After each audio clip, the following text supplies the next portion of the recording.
Today we're doing a deep dive into a deceptively simple book that's been a real touchstone for a lot of people navigating these transitions. Spencer Johnson's Who Moved My Cheese? That's right. And for this exploration, you've gathered not just the core story itself, but also Kenneth Blanchard's foreword and that interesting discussion section where former classmates reflect on it. Yeah, it gives a really rounded view, I think. It does. A comprehensive look at its impact. Absolutely. So our mission for you, the listener, today is to go beyond just the surface of this, widely read parable and really dig out some actionable insights. How can we all handle the inevitable changes life throws at us with maybe a bit more grace and perhaps a little less stress? Sounds good. Now, the story itself, it introduces us to 4 memorable characters in this maze. You've got the mice, Sniff and Scurry, and then the little people, Hem and Haw. Right. And their driving force. It's the pursuit of cheese, which, as Blanchard points out really well, acts as this powerful metaphor for, basically anything we truly value in life. Yeah, it could be career success, personal relationships, money, stability, even health. It covers a lot. Exactly. And it's quite telling how quickly Blanchard himself saw the value in this story. He mentions his immediate impression was, great and incredibly helpful. This was even before his famous collaboration with Johnson on the 1 Minute Manager. What do you think it was about this simple story that hit him so hard so fast? That's a great question. He actually talks about how Who Moved My Cheese has apparently had this really significant impact on people's lives. I mean, he goes so far as to say it's saved careers, marriages, and lives. Wow, that's a strong claim. It sounds like hyperbole, right?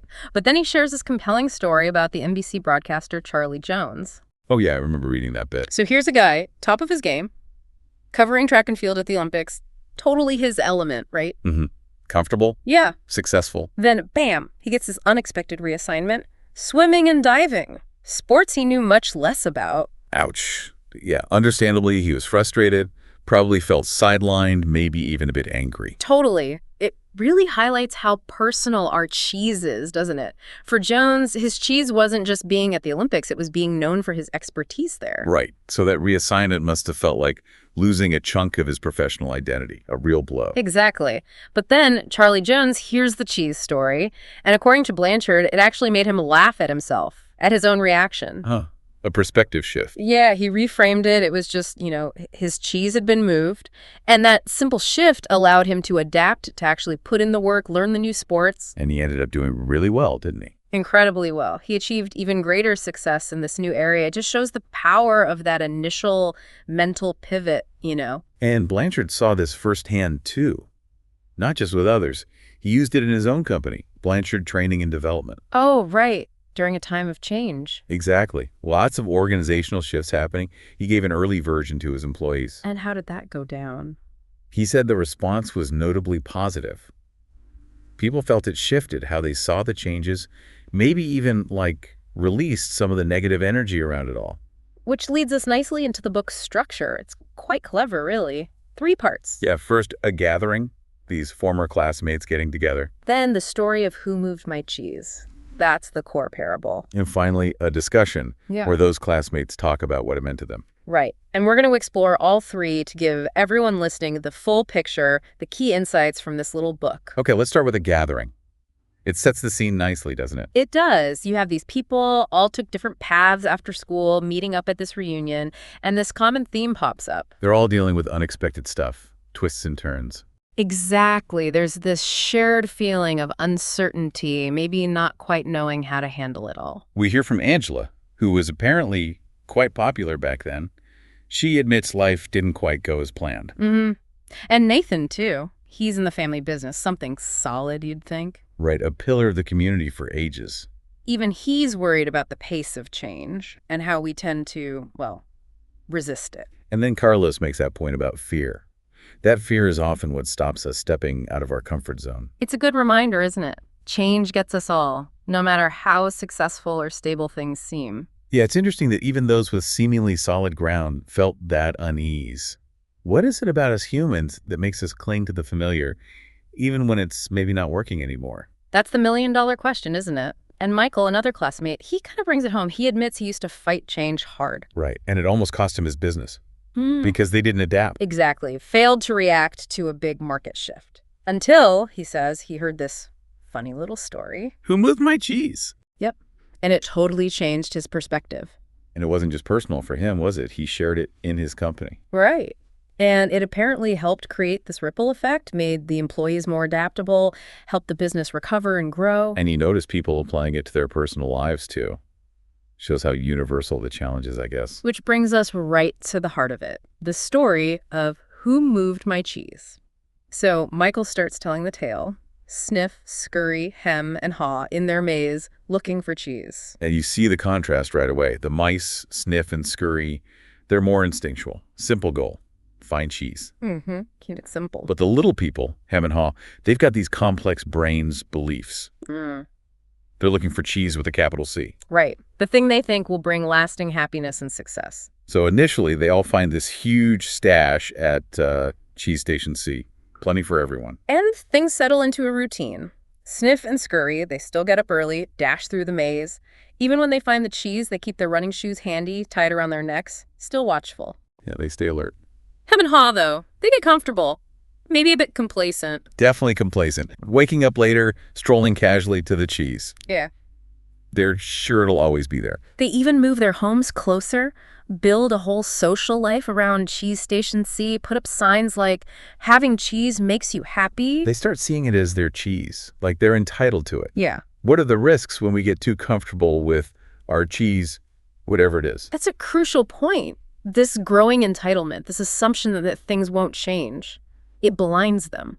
They completely miss the signs that the cheese supply is actually shrinking. They're too invested in the comfort of now to see reality shifting. Exactly. While Sniff and Scurry are still actively sniffing around, noticing things. Hem and Haw are totally blindsided one morning. They show up, and Cheese Station C is just empty. Gone. And the difference in reaction is night and day. Oh, yeah. Sniff and Scurry, no hesitation, no overthinking. Shoes on, back into the maze looking for new cheese. But Hem and Haw, total disbelief, then anger. That famous line, "Who moved my cheese?" They're completely unprepared. And for them, cheese means so much more emotionally, doesn't it? Absolutely. It's tied up with their whole sense of self-worth, their security. Haw wants safety, family. Hem wants status, power. So losing the cheese feels like a personal attack, an injustice. Much more than just losing a food source, like for the mice. Totally. And while Sniff and Scurry are already out there searching, Hem and Haw are stuck, trying to figure it out, going back to the empty station again and again, hoping the old cheese magically reappears. Just denial. a total paralysis. And Haw has this moment where he writes on the wall, "The more important your cheese is to you, the more you want to hold on to it." It really nails that human tendency, right? Resisting letting go, even when it's gone. Yeah, why do we get so attached, even when holding on hurts us? It's probably tied to identity security, like you said. Letting go feels like losing a part of ourselves or stepping into, well, the terrifying unknown. And even when Haw briefly thinks, hey, maybe we should do what the mice did, look for new cheese, Hem shuts it down. Yeah, Hem's fear is deep. Comfort, even empty comfort, feels safer than the unknown maze. He says, it's dangerous out there. That classic fear talking. And as they stay put, you see them decline, right? They get hungry, stressed, snippy with each other. But they keep going back to the empty station. It's a perfect picture of how resisting change can actually make things worse, cause more suffering. Until Haw has his breakthrough, that moment of clarity. Yeah, he suddenly sees how ridiculous they're being. Doing the same thing, expecting different results. He can finally laugh at it in a way. Oh, look at us. Exactly. And finding their old running gear, dusty in a corner. That's symbolic too, isn't it? Definitely. A conscious choice to get ready to move, to act, to break out of that inertia. So Hall makes the big decision. He's going out into the maze, alone. Hem refuses, too scared. And Haw leaves that message on the wall. If you do not change, you can become extinct.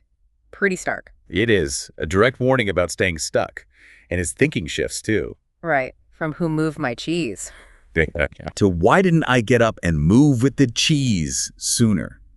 Taking some responsibility. Yeah. Recognizing his own part. That's a huge step. And then he asks that amazing question, what would you do if you weren't afraid? Such a powerful prompt for action, isn't it? Cuts right through the excuses. So Haw ventures out, and it's not instantly easy. He gets lost, finds dead ends, 2 steps forward, 1 step back, he calls it. But crucially, he realizes The maze isn't as scary as he'd imagined it would be. Right. And actually doing something, taking control, feels way better than just sitting there feeling helpless and angry. It's empowering. And his wall writings track his learning. Yeah. Smell the cheese often so you know when it is getting old. That's a great one. Stay alert. Don't get complacent. Notice the subtle shifts. Yeah. And then when you move beyond your fear, you feel free. That really hits home, the liberation that comes from facing fear. And the visualization. Imagining myself enjoying new cheese even before I find it leads me to it. Yes, using that mental picture of success to pull himself forward, the powerful motivator. So eventually he starts finding little bits of new cheese, just morsels here and there. And that reinforces the idea, if only I'd started sooner. His next wall writing, the quicker you let go of old cheese, the sooner you find new cheese. Another key lesson. So he actually goes back to find Hem, right, with some new cheese. Yeah, he tries to share it, but Hem, he just refuses. I don't think I would like new cheese. It's not what I'm used to. I want my own cheese back. Wow. And I'm not going to change. Just completely dug in. It really shows how deep that resistance can go for some people, even when offered a solution. But Ha's different now. His happiness isn't just about having cheese anymore. Exactly. He's found a deeper satisfaction in conquering his fear, and he has that amazing insight. What you are afraid of is never as bad as what you imagine. Oh, that's so true. The fear you let build up in your mind is worse than the situation that actually exists. Profound. And he gets that change isn't a one-off event. It's continuous. Old beliefs do not lead you to new cheese. And the advantage of moving early. Noticing small changes early helps you adapt to the bigger changes that are to come. So finally, Ha finds it. Cheese Station N. Huge supply of new cheese. And who's already there? Sniff and scurry. They just got on with it. Exactly. And Ha raises a toast. Hooray for change. He reflects on what he learned from the mice. Keep it simple. Move fast. But also using his human brain, right? To plan, anticipate, stay flexible, not overcomplicate things this time. Right. He learned from both. And even with all this new cheese, he doesn't just settle back into complacency. No, he keeps exploring the maze a bit, stays vigilant. And he still hopes Hem might eventually see the light, Move with the cheese and enjoy it. Yeah. And that final summary, all the handwriting on the wall put together, it's like the cheat sheet for dealing with change. It really is. Which brings us perfectly to that third section, a discussion where the classmates react to Michael's story. Right, how they saw themselves in it. It's fascinating. Yeah. Carlos immediately says, that's me. I'm Hem, the guy who wants to avoid disruption. And Michael admits his business nearly went under because he was acting like Hem and Haw initially. While Jessica says she's had her cheese moved multiple times already, she gets it. And Nathan just states it plainly. Change happens to all of us, cuts through everything. It's universal. Absolutely. It's inevitable. They also touch on that idea of fear again, how it's often the root of resistance, even if we don't admit it. Yeah, and that funny tendency we have to think other people are more afraid of change than we are. Why do we do that? Project our own fears, maybe? Or just want to seem brave? Could be a bit of both. Wanting to feel in control, maybe not being open about our own anxieties, so we assume others are worse off. Makes sense. Then the conversation turns practical, applying the story. Right. Business examples, like the encyclopedia company that missed the digital shift classic Hem behavior, clinging to old cheese. Yeah, or Nathan regretting not adapting his family business sooner to market changes. And it's not just business. Elaine talks about an old cheese relationship. Ah, so old cheese can be behaviors, patterns, not just jobs or things. Exactly. That's a key insight. Richard starts thinking about changes at work and home, even trying Haw's visualization technique. That idea that old cheese can be our own ingrained habits or ways of thinking, that's really powerful. It means change often has to start with us. Mm-hmm. And we hear about positive outcomes, too. Frank, thinking about life after the military with a new perspective. Jessica planning to talk about the story with her family. Becky having that light bulb moment. Oh gosh, I've been acting like him. Yeah, those moments of self-recognition. And Michael's story about his company using cheese as a common language. Yeah. That's really interesting. How it helped them talk about changes more openly. Exactly. Less resistance, better communication. He even said it helped people who lost their jobs cope better. How so? By giving them a framework. Realizing it wasn't personal failure, just that the cheese had moved and there was new cheese out there to find. It shifted the focus to the future. That makes a lot of sense. They also mentioned that phrase, change imposed is change opposed. Right.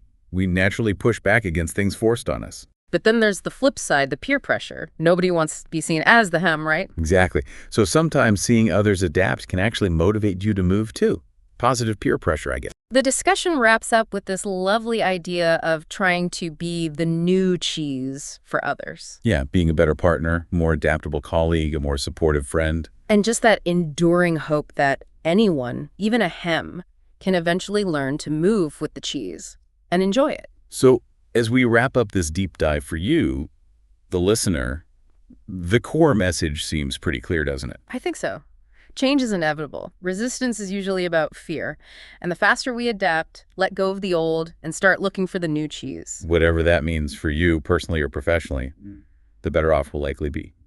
More successful, maybe even happier. It really shows how these simple stories, these frameworks, can help us understand something complex, like human behavior during change. Definitely. They make it accessible. So maybe a final thought for everyone listening to mull over. Reflect on your own life, your own changes. Which of those 4 characters, sniff, scurry, hem, or her, how do you tend to be when things shift unexpectedly? Ooh, good question. Self-reflection, though. And maybe, Yeah. what's one piece of cheese in your life right now? Could be anything. A job, a belief, a routine that might be worth smelling a bit more closely. Is it getting old? Is it maybe time to start thinking about the maze? It's about embracing that maze, isn't it? Seeing the uncertainty not just as scary, but also as possibility. The potential for finding your own new cheese is always out there. Exactly. Finding whatever that new cheese might be for you.